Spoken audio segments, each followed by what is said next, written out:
There is a kind of man who becomes dangerous without raising his voice, without making threats, without trying to be feared. He does not become dangerous because he is cruel.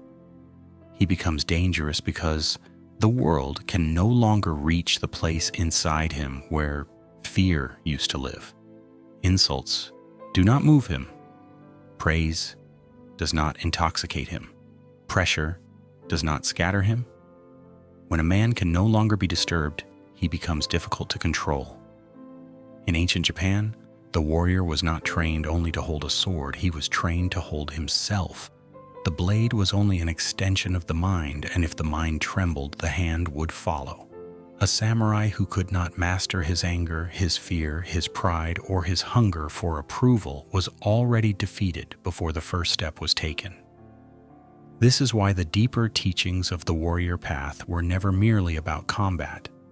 They were about becoming so internally ordered that chaos outside you lost its authority. The old Zen masters called this quality Fudōshin, the immovable mind. It does not mean a mind that feels nothing. It means a mind that is not dragged away by what it feels. Like a mountain standing through wind, rain, heat, and snow, the immovable mind receives the world without surrendering its shape to the world. It is calm not because life is gentle, but because the center has been trained not to collapse. Miyamoto Musashi understood this with terrifying clarity. He lived in a world where hesitation could kill, where pride could blind, and where emotional weakness could be read in the smallest movement of the eyes. In the Book of Five Rings, he wrote not as a dreamer of peace, but as a man who had survived by seeing clearly. To him, the greatest advantage was not speed, strength, or aggression. It was perception undisturbed by inner noise. This is the path of the man who cannot be disturbed. He does not become still by accident. He is not born above fear or frustration. He trains, removes, repeats, and endures. He learns to stop giving the world handles by which it can pull him. And when those handles are gone, people feel something different in his presence. They may not understand it, but they sense it. He is no longer easy to provoke, easy to flatter, easy to shame, or easy to command. Chapter 1. The Man Who Was Pulled by Everything. There was a man named Ren, though his life looked nothing like the world of ancient warriors. He did not live among mountain temples, cedar forests, or sword schools. He lived in a narrow apartment above a restless street, where the glow of his phone was often the first light he saw in the morning and the last light reflected in his eyes before sleep. His body moved through ordinary days, but his mind lived like a battlefield without a commander. Ren was not weak in the way people usually imagine weakness. He worked hard, spoke politely, and carried responsibilities no one could see. But inside, he was easily moved. A cold message could ruin his morning. A dismissive tone could replay in his mind for hours. A stranger's judgment, a colleague's silence, a small failure, an unanswered question. Each one found a doorway into him. He did not realize how much of his life was being governed by things outside his control. He believed the problem was the world. If people were more respectful, he would be calmer. If his work were recognized, he would feel secure. If his future were clearer, he would stop worrying. Like many men, he thought peace would arrive when circumstances finally obeyed him. But circumstances never obeyed for long. The world shifted, people changed, plans broke, and Ren was dragged behind each movement like a leaf caught in a flooded river. His anger was not loud, but it was constant. It tightened his chest when he felt ignored. It sharpened his voice when he felt misunderstood.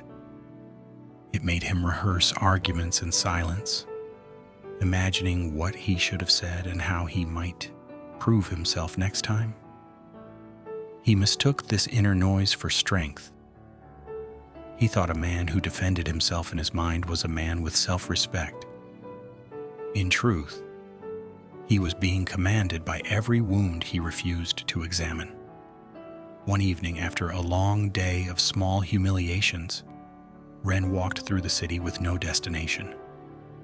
Rain gathered on the shoulders of his coat, and the streets reflected the pale lights above him. He stopped outside a small used bookstore, not because he was searching for wisdom, but because he wanted shelter. Inside, the air was still, and the silence seemed older than the shelves. There, among worn books with faded covers, he found a thin volume on Zen and the samurai mind. He opened it without interest at first, expecting decoration, old phrases, beautiful but useless. Then his eyes stopped on one sentence. The warrior who is moved by anger has already given his enemy a hand on the sword. Ren read it again. Something in him resisted it. He wanted to argue that anger was natural, that disrespect deserved a response, that silence looked like defeat. Yet beneath those arguments, another part of him knew the sentence was true. He bought the book and carried it home, like a man carrying a blade he did not yet know how to use. That night, he read about Fudōshin, the immovable mind. He read that the samurai did not train merely to strike, but to remain inwardly unshaken in the presence of threat. He read that Zen discipline did not remove human emotion, but revealed the difference between emotion and obedience to emotion. He read until the noise of the city became distant, and for the first time in many months, he saw his own suffering with a colder eye. Ren realized that he had been conquered without noticing, not by one enemy, not by one tragedy, not by one defeat, but by 1,000 small disturbances. He had become available to every insult, every fear, every opinion, every imagined future. His attention was not his own. His peace was not his own. His identity was being negotiated daily with the moods of other people. This recognition was not comforting. It felt like standing before a mirror that did not flatter him. The ancient warrior path did not offer him sympathy. It offered him responsibility. It said quietly and without cruelty that the man who can be disturbed by everything must stop calling himself free. And Ren, for the first time, wondered what kind of man he would become if the world could no longer move him so easily. Chapter 2. Fudōshin, the immovable mind. Fudōshin is often misunderstood as emotional coldness, but the immovable mind is not a dead mind. It is not a numb mind. It does not deny sorrow, anger, fear, or desire. It simply refuses to kneel before them. The warrior with Fudōshin still feels the storm, but he does not become the storm. In Zen, the mind is often compared to water. When water is disturbed, it cannot reflect clearly. A trembling pond turns the moon into broken pieces. But when the surface becomes still, it reflects things exactly as they are. This was not merely a spiritual image for the samurai. It was a matter of life and death. A disturbed mind sees enemies where there are none, misses danger where it is present, and mistakes impulse for judgment. Musashi taught that in strategy, one must not allow the spirit to become too tense or too relaxed. Too tense, and the mind becomes rigid. Too relaxed, and it becomes careless. The warrior stands in the middle, alert but not frantic, calm but not asleep. This balance is difficult because ordinary people are usually pulled toward extremes. They become hard when threatened and soft when comforted. They become proud when praised and bitter when corrected. They do not stand in the middle because the middle requires training. Ren began to notice this in himself. When criticized, he tightened. When praised, he expanded. When ignored, he shrank. When admired, he became dependent. His sense of self was not rooted. It was inflated and deflated by whatever entered the room. He had called this sensitivity intelligence, awareness. But the old teachings gave it another name: attachment. Attachment is not only the desire for possessions, it is the demand that reality behave in a certain way before you allow yourself to be steady. It is the hidden contract that says, I will be calm only when others respect me. I will be disciplined only when life is convenient. I will be kind only when I am treated fairly. I will be strong only when I am certain. The warrior path breaks this contract. It teaches that a man's state must not be rented from the world. The immovable mind is not built through theory. It is built through repeated contact with discomfort without surrender.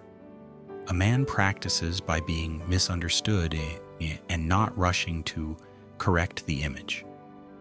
He practices by being insulted and not handing his breath to the insult. He practices by feeling fear and still doing what is required. He practices by watching anger rise in the body like fire and refusing to feed it with speech. This is why Fudōshin can appear dangerous. A reactive man is predictable. Touch his pride and he moves. Threaten his comfort and he bends. Offer him approval and he follows. But a man with an immovable mind cannot be directed so easily. He has created distance between stimulus and action. In that distance lives his freedom. In that distance he chooses. Ren did not become calm after reading about Fudōshin. Knowledge only showed him the mountain. It did not carry him up the path. The next morning, his old mind returned exactly as before. He woke with anxiety, checked his messages, measured himself against other people, and felt irritation gather before breakfast. But now something had changed. He could see the movement. He was not yet free from disturbance, but he was beginning to witness it. In Zen practice, this witnessing is the first cut. Before a man can remove weakness, he must see it without decoration.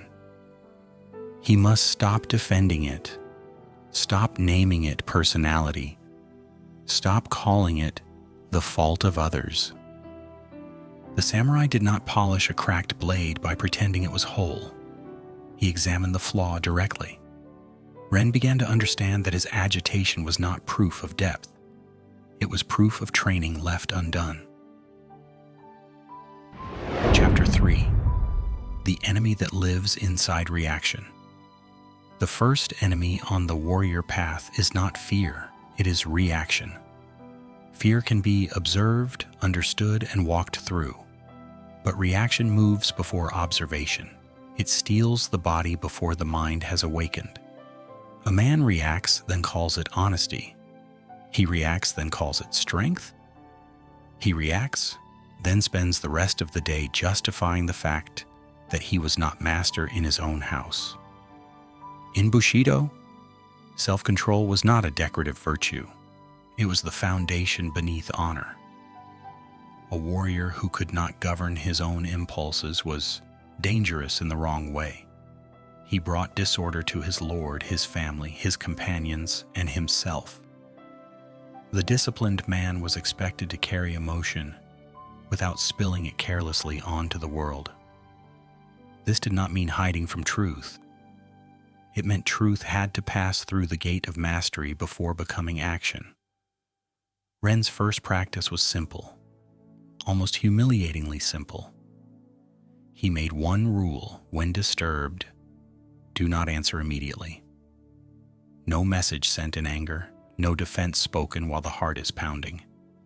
No decision made while the mind is trying to escape discomfort. He did not call this silence, he called it sheathing the sword. The sword may be used later, but never because the hand twitched. At first, this small rule revealed how little control he actually had. His fingers wanted to type. His mouth wanted to explain. His mind produced perfect arguments, sharp replies, noble justifications. He felt that if he did not respond quickly, he would be diminished. The ego always speaks in emergencies. It says, "Defend yourself now or you will disappear." But the deeper self knows that what disappears in silence is often only vanity. One afternoon, a colleague questioned Ren's judgment in front of others. The words were not cruel, but they touched an old wound. Ren felt heat rise through his neck. His breath shortened. His mind prepared a response designed not to clarify, but to restore his image. Then he remembered the sentence from the book. The warrior moved by anger has already given his enemy a hand on the sword. He said only, "I will consider that." The room moved on. No one applauded his restraint. No one recognized the battle he had just fought. But Ren felt it. He felt the violence that did not leave his mouth. He felt the argument still burning inside him, searching for somewhere to go. That evening, the anger returned in waves, demanding to be used. He sat with it for 20 minutes without touching his phone. It was the longest 20 minutes of his week. This is where many people abandon the path. They want peace to feel peaceful. They want discipline to feel noble. But the first stage of self-mastery often feels like being trapped with everything you used to throw outward. When you stop reacting, you meet the stored force of your own habits. Anger does not vanish because you refuse to obey it. It stays, protests, bargains, and accuses you of weakness. Zen training does not ask a man to win by force against himself. It asks him to sit long enough to see that anger is a visitor, not a ruler. Fear is a visitor. Shame is a visitor. Desire is a visitor. They enter the house of the mind and make noise. But the house is not theirs unless the owner forgets himself. Ren began to understand that he had spent years letting visitors rearrange the furniture. The more he practiced delaying reaction, the more he saw the pattern of his suffering. Most disturbances were not caused by events themselves, but by the meanings he attached to them. A delayed reply meant rejection. A correction meant humiliation. Another man's success meant his own failure. A difficult day meant his life was wrong. The world touched him lightly, and his mind supplied the blade. Chapter 4. The discipline of removing handles. A man can be controlled wherever he has a handle. If approval is a handle, people will steer him with praise. If anger is a handle, they will steer him with provocation. If comfort is a handle, life will steer him with inconvenience. If fear of rejection is a handle, silence will become a leash around his throat. The warrior path is the slow removal of these handles. Musashi's Dokodo contains a severe wisdom. Do not seek pleasure for its own sake. Do not depend on any partial feeling. Do not regret what you have done. Do not be saddened by separation. These are not soft sayings. They are cuts against attachment. Musashi was not teaching a man to hate life. He was teaching him not to be owned by its changing forms. Ren began to ask himself a question whenever he felt disturbed. Where is the handle? If a rude comment unsettled him, the handle was pride. If someone's silence caused anxiety, the handle was dependence.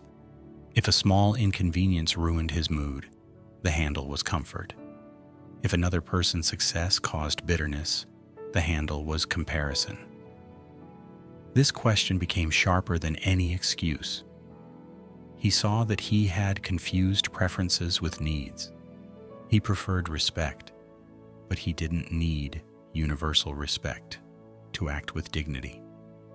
He preferred certainty, but he did not need certainty to take the next correct step. He preferred approval, but he did not need approval to remain honorable. This distinction changed him slowly. A preference can be held lightly. A need becomes a chain. The samurai trained with forms because forms reduce negotiation. A strike is repeated until the body no longer debates it. A bow is performed until humility becomes physical. The sword is cleaned, the armor kept, the posture corrected. Not because small actions are glorious, but because small actions build a man who doesn't need to be inspired before he obeys discipline. Ren realized that his life had too much negotiation. Every good action required an argument with himself. So he created small, non-negotiable actions. He would rise at the same time, regardless of mood. He would sit in silence for 10 minutes before touching his phone. He would train his body even when the mind looked for excuses. He would clean his room before seeking distraction. He would speak slower when irritated. He would not explain himself to people committed to misunderstanding him. These were not grand transformations. They were pegs driven into unstable ground. At first, the mind resisted the smallness of the practice. It wanted a dramatic rebirth, a heroic vow, a visible sign that he was becoming different. But ancient discipline distrusts drama. Kaizen, the way of continuous refinement, teaches that the life is shaped through small corrections, repeated until they become identity. A blade is not sharpened by one magnificent stroke. It is sharpened by repeated contact with the stone. Ren's morning silence became the stone. Each day he sat with his breath and watched the mind reach for stimulation. It wanted messages, noise, plans, fantasies, fears. He did not fight each thought. He returned to breathing again and again, like returning a sword to its proper place. Some mornings were calm, others were full of restlessness, but the practice did not depend on the quality of the morning. This is where identity begins to change. A weak identity says, "I act when I feel ready." A disciplined identity says, "I act because this is who I am." The ancient warrior did not ask whether he felt like training. The form carried him when feeling failed. Ren began to see that freedom was not doing whatever impulse suggested. Freedom was no longer needing permission from impulse. Chapter 5. The silence that frightens disorder.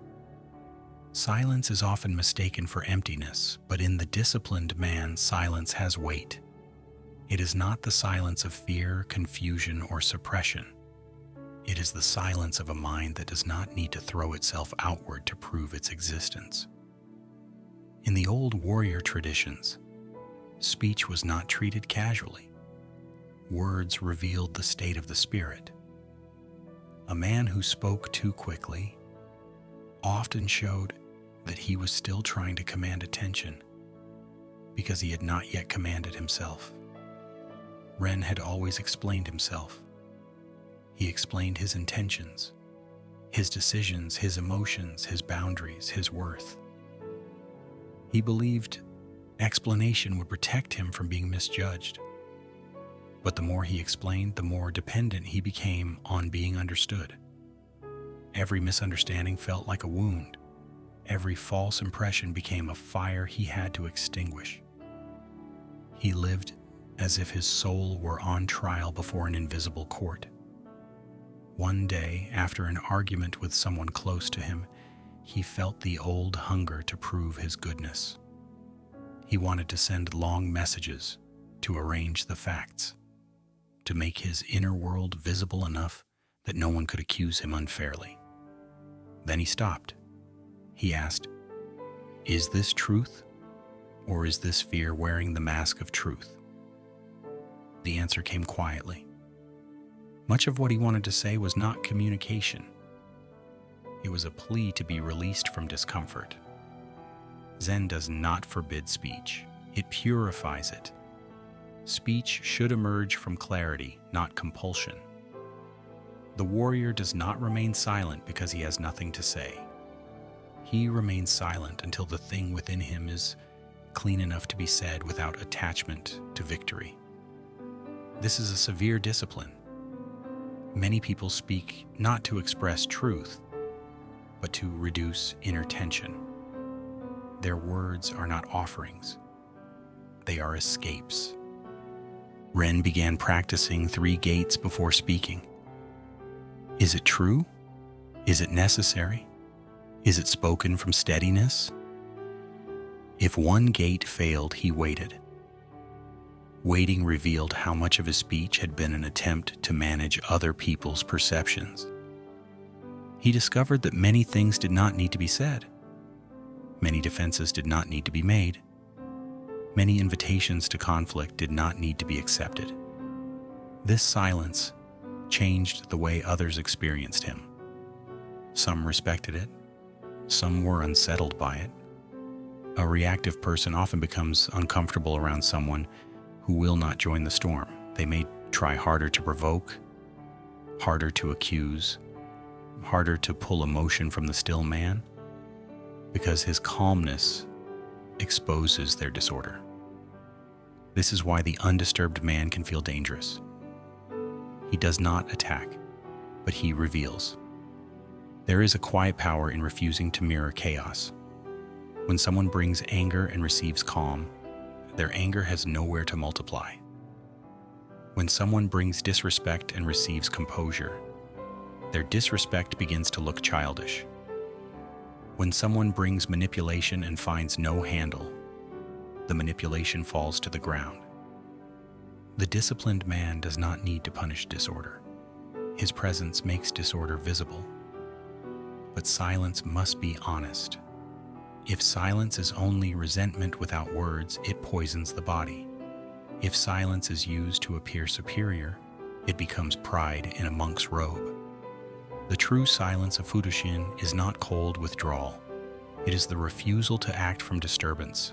Sometimes it speaks, sometimes it leaves, sometimes it simply breathes and allows the moment to pass without tribute. Chapter 6. The body as the gate to the mind. The samurai understood something modern people often forget. The mind cannot be trained apart from the body. A scattered body feeds a scattered mind. A neglected body weakens the spirit's authority. Posture, breath, movement, fatigue, hunger, sleep, and stillness all shape perception. The warrior did not seek comfort as the highest good because comfort often softens the very instrument through which discipline must pass. Ren's body had become a servant of his moods. When anxious, he collapsed into distraction. When tired, he abandoned order. When restless, he consumed noise. He treated the body as something to be comforted, not trained. But the teachings of the warrior path showed him that the body is the first field of obedience. If the body does not learn stillness, the mind will struggle to believe in stillness. He began walking before dawn, not far at first, and not for display. The streets were quiet then, and the city had not yet put on its armor of noise. He walked without music, without messages, without turning the morning into entertainment. He felt the cold air, the weight of his steps, the resistance of sleep still clinging to him. Each walk was a small refusal to be ruled by comfort.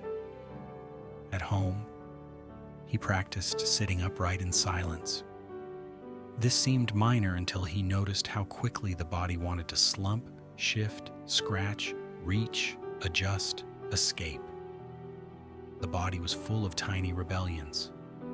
The mind followed each one like a servant. Zen posture teaches that how a man sits is how a man meets himself. A collapsing posture invites a collapsing mind. An alert posture teaches the spirit to remain awake. Breath became his anchor.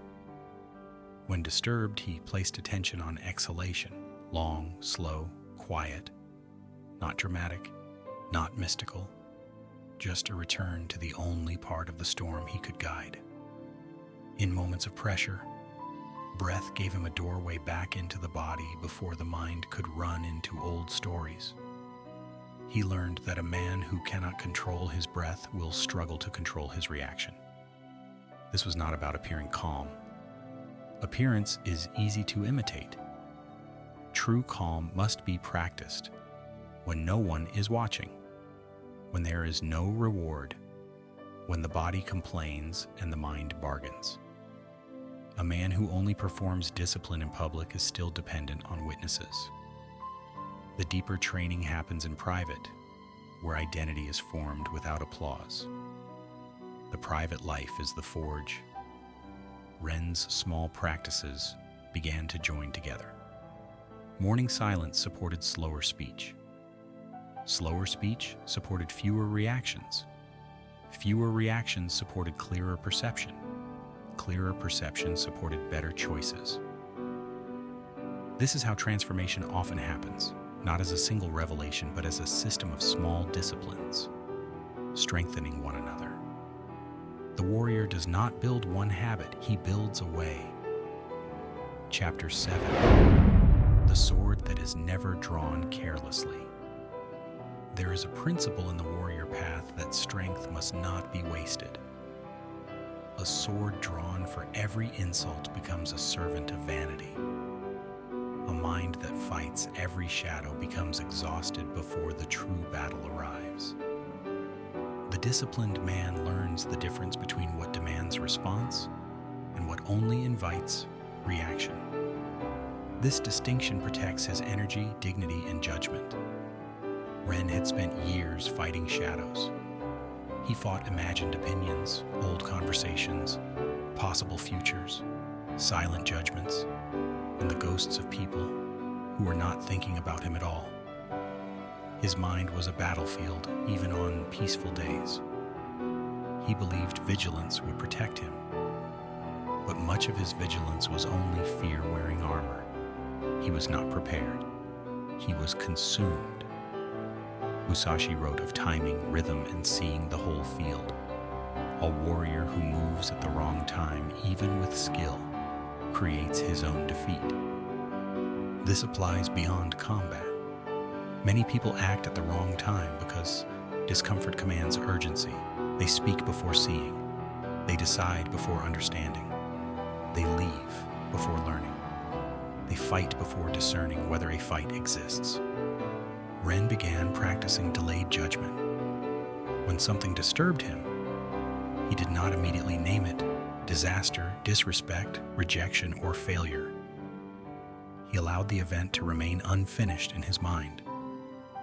This was difficult because the anxious mind hates unfinished things. It wants a conclusion quickly, even if the conclusion is false. But the immovable mind can wait without inventing certainty. One evening, someone he cared about failed to answer him for many hours. The old mind began its work. It offered stories of rejection, betrayal, indifference. It urged him to protect himself by becoming cold. Then he remembered the empty pond. Disturbed water cannot reflect the moon.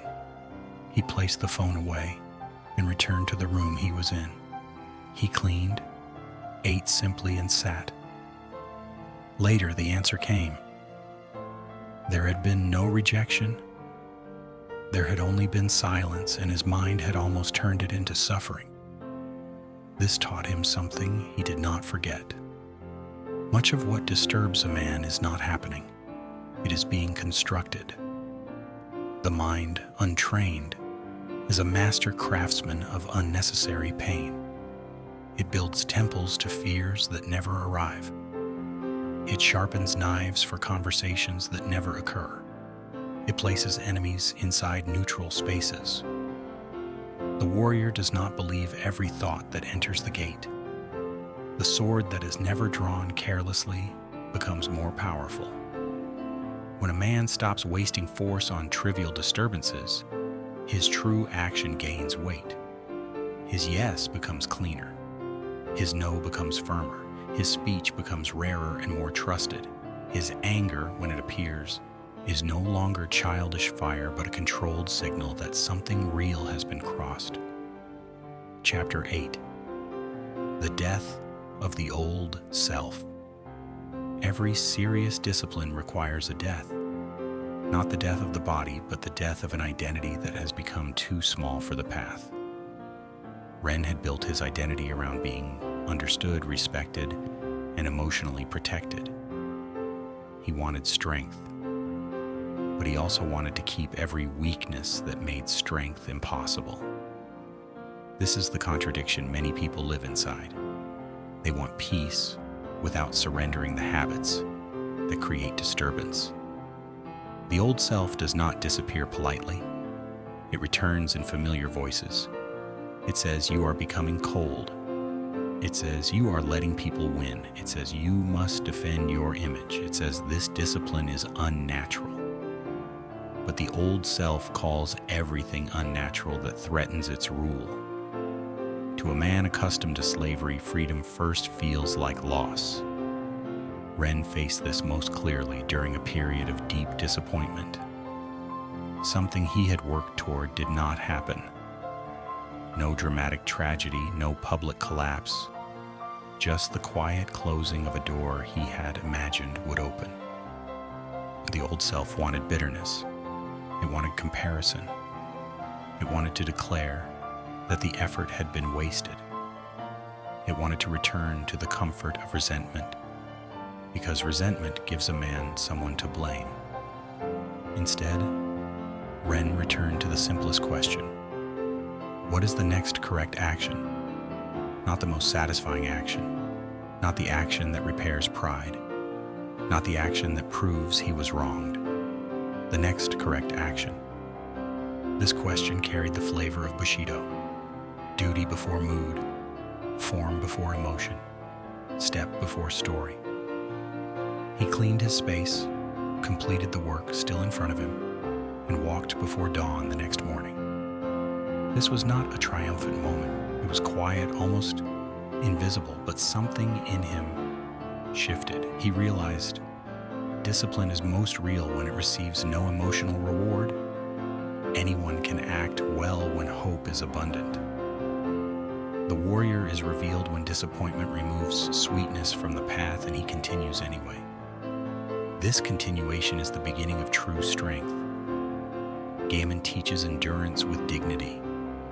Not endurance as passive suffering, not endurance as self-pity, but endurance as the refusal to let hardship deform the spirit. The man who practices gammon does not demand that pain vanish before he behaves honorably. He carries pain without making it everyone else's burden. He does not turn wounds into permission for disorder. Ren began to understand that becoming undisturbed did not mean life stopped hurting. It meant pain no longer automatically corrupted his conduct. Disappointment could visit without becoming bitterness. Fear could visit without becoming cowardice. Anger could visit without becoming cruelty. Loneliness could visit without becoming desperation. This was the death of the old self, not the absence of feeling, but the end of being ruled by feeling. Chapter 9. The Dangerous Calm. Months passed, and Ren's life did not become perfect. The city remained loud. People remained inconsistent. Work still brought pressure. Relationships still brought uncertainty. His body still knew fatigue, and his mind still produced old thoughts. But the difference was this. Disturbance no longer became command as quickly as before. There was a new space in him. At first, it was only a breath wide. Then it became a room. Then it became a field. In that space, he could see anger before entering it. He could see fear before obeying it. He could see pride before feeding it. He could see the invitation to chaos and decline it without needing to announce his refusal. Others noticed, though not always with words. He spoke less, but when he spoke, people listened more. He defended himself less, but seemed harder to diminish. He no longer rushed to fill silence, and silence no longer embarrassed him. He did not become distant from life. He became more present because less of his attention was being stolen by imaginary battles. This is the dangerous calm the ancient warriors cultivated. It is dangerous to manipulation, dangerous to false urgency, dangerous to insult, dangerous to fear, dangerous to the parts of the world that depend on human beings remaining reactive, insecure, and easy to move. A calm man cannot be harvested for attention as easily. He cannot be baited into foolish speech as easily. He cannot be bought with praise or broken with disapproval as easily. But this danger is not violence. It is integrity with a spine. It is the power of a man who has stopped leaking himself into every passing event. He does not need to dominate the room because he is no longer dominated by the room. He does not need to frighten others because he has faced the frightened places in himself. He does not need to appear strong because his strength is no longer dependent on appearance. The ancient samurai knew that a sword must have a sheath. A blade always exposed becomes damaged, feared, and misused. In the same way, power without restraint becomes vulgar. The man of Fudōshin keeps his strength sheathed until action is necessary. This restraint gives his presence weight. Nothing is wasted. Nothing is performed. Nothing is spilled carelessly. Ren's transformation did not make him invincible. No human being is invincible. But he became less available to defeat. This distinction matters. To be invincible is fantasy. To be less available to defeat is discipline. It means fewer openings, fewer compulsions, fewer unconscious bargains with weakness. It means the world may still strike, but it no longer finds every door unlocked. Chapter 10. How the immovable mind is built. The immovable mind is built through repeated refusal. Refuse to answer anger with anger. Refuse to treat comfort as a master. Refuse to make every opinion into a mirror. Refuse to turn pain into identity. Refuse to let the first emotion become the final command. These refusals seem small, but they form the walls of the inner fortress. It is also built through repeated return. Return to breath, return to posture, return to the present task, return to the next correct action, return to silence when speech becomes polluted, return to discipline when mood begins to bargain. A man is not defined by never wandering. He is defined by what he returns to when he notices he has wandered. This is the heart of Ichigyo Zamai, full absorption in one action. The scattered man lives everywhere except where he stands. He is eating while arguing in memory, working while fearing tomorrow, listening while preparing defense, resting while comparing himself to others. His life is divided into fragments. The warrior gathers himself into the present act. When walking, walk. When sitting, sit. When speaking, speak. When silent, be silent completely. Ren practiced this by reducing unnecessary noise. He stopped beginning the morning by entering the minds of strangers. He stopped carrying every conversation into every room. He stopped treating distraction as rest. At first, this made life feel strangely empty. Then the emptiness became spacious. He began to notice the taste of food, the sound of rain, the quality of his own breath, the difference between loneliness and solitude. solitude became a teacher. In Dokkodo, Musashi's lonely path is not an escape from people, but freedom from dependence on constant confirmation. A man who cannot be alone will often betray himself to avoid the silence. He will accept poor company, poor habits, poor speech, and poor standards, because stillness frightens him. But solitude, endured properly, returns a man to himself. The undisturbed man does not hate people. He simply does not ask them to carry the weight of his center. He can love without clinging, speak without begging, serve without becoming invisible, and walk away without hatred. This is a rare balance. Most people either attach or withdraw. The warrior learns to remain whole in both closeness and distance. Chapter 11. Modern Battles. Ancient Discipline. The battlefield has changed, but disturbance has not. The modern man is not usually challenged by swords at dawn. He is challenged by comparison, distraction, humiliation, desire, uncertainty, resentment, and the constant invitation to scatter his attention. His enemies do not always stand before him. Many live in his pocket, his habits, his memories, and his unexamined reactions. Ancient discipline survives because human weakness has not changed. The faces change, the tools change, the clothing changes, but the inner struggle remains ancient. A man still loses himself through pride. He still speaks too quickly when wounded. He still mistakes desire for direction. He still seeks comfort when training is required. He still wants the world to become gentle before he becomes steady. The wisdom of the samurai path is not that one should become hard and unfeeling. It is that one should become ordered. A river with banks can move with force. A river without banks becomes a flood. Discipline is not the enemy of feeling. It is the form that allows feeling to serve life rather than destroy it. Without form, emotion becomes weather. With form, it becomes power.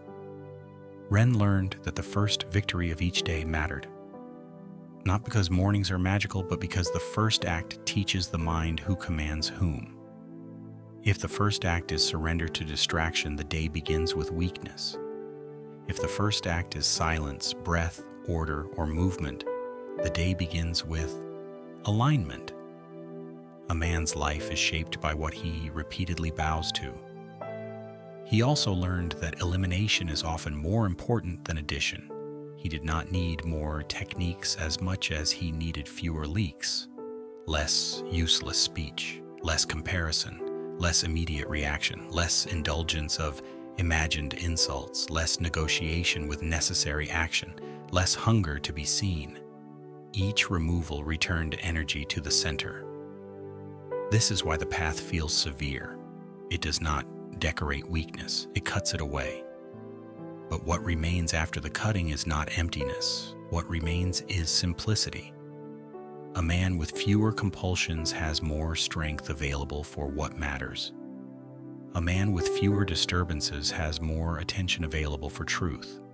A man with fewer masks has more presence available for the moment before him. Chapter 12. The Final Test. There is no final test announced by drums. Life tests a man quietly through familiar doors. The same insult returns. The same fear returns. The same temptation returns. The same loneliness, the same anger, the same need to be understood. The test is whether he meets an old disturbance with a new mind. For Ren, the test came in a conversation he once would have ruined. Someone accused him unfairly, not with curiosity, but with certainty. The words were sharp enough to awaken the old fire. He felt it rise. The body remembered. The throat tightened. The mind prepared its weapons, but now there was space. He listened. Not passively, not fearfully, but completely. He allowed the accusation to finish without interrupting it. Then he breathed once, slowly, and answered only what was true. He did not decorate his response with desperation. He did not try to control the other person's conclusion. He did not offer his dignity as payment for being understood. He spoke clearly. And when the conversation no longer served truth, he ended it calmly. Afterward, he didn't feel victorious in the ordinary sense. There was no pleasure of conquest. There was no fantasy of superiority. There was only a quiet recognition. The old handle had not worked. The world had reached for the place where he used to be controlled and found less there to grasp. This is how a man knows training has entered the bones. Not when he talks about discipline, but when old storms fail to produce old obedience. The dangerous man is not the one who can destroy others. Destruction is often easy. The dangerous man is the one who cannot be recruited into his own destruction. He cannot be made cruel by cruelty, foolish by insult, desperate by silence, or weak by comfort. His danger is not against life. His danger is against everything within and around him that depends on unconsciousness. This is the man ancient discipline points toward. Not a perfect man, not a man without sorrow, not a man beyond mistake, but a man who has taken back the command of his inner state, piece by piece, breath by breath, refusal by refusal. He has become less divided, he has become less available, he has become still enough to see. Conclusion. Become the mountain. The mountain does not argue with the storm. It does not explain itself to the wind. It does not tremble because clouds gather around its peak. It stands not because nothing touches it, but because its roots go deeper than the weather. This is the image of Fudōshin, not escape from the world, but rootedness within it. To become undisturbed, do not begin with grand declarations. Begin with the next moment of irritation, the next desire to defend yourself, the next impulse to speak from anger, the next morning when comfort asks to be obeyed, the next silence that makes you reach for distraction. These are not small moments, they are the training ground. Each time you do not surrender your breath, you reclaim a little of yourself. Each time you delay reaction, you sharpen perception. Each time you choose the next correct action over the most satisfying impulse, you build the immovable mind. No one may see it at first. No one may praise it. But the unseen work is the work that changes the structure of a man. The world will continue to move. People will misunderstand, praise, insult, leave, return, disappoint, and surprise you. Fortune will rise and fall. Certainty will come and go. The undisciplined man will be dragged through all of it, calling each disturbance his life. The trained man will feel it, learn from it, and remain. The man who cannot be disturbed becomes dangerous because he is no longer easily ruled. He has removed the handles, he has sheathed the sword, he has made silence his ally, breath his anchor, discipline his identity, and clarity his weapon. He does not need the world to become quiet. He has become quiet within the world. And in that quiet, there is power.